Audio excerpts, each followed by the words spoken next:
This is the Lone Crater YouTube. We hope this video helps. In this video, I will explain how to play Nintendo on your phone. First, understand that emulation involves legal and ethical considerations regarding game ownership. Next, you'll need to identify the right software, specifically an emulator, and legally acquire game files, known as ROMs. Finally, we'll cover optimizing your phone settings and potentially connecting an external controller for the best possible gaming experience. This guide will help you navigate each step. To begin, select a reliable emulator that is compatible with your phone's operating system, such as Android or iOS. Popular choices exist for various Nintendo consoles, like the Game Boy Advance or Nintendo DS.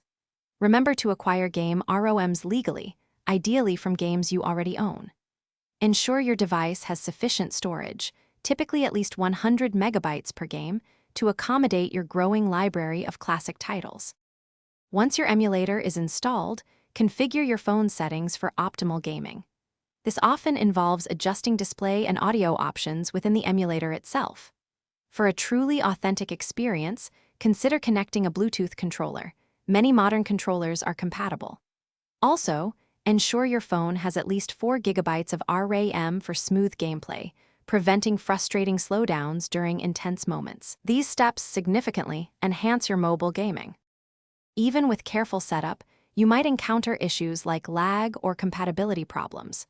Check online forums and communities for solutions specific to your emulator and device. To extend your gaming sessions, optimize battery life by reducing screen brightness and closing background applications. Regularly updating your emulator software is crucial for performance improvements and new features, ensuring your Nintendo gaming experience on your phone remains enjoyable and up-to-date. Thanks for watching. Consider subscribing if we helped you.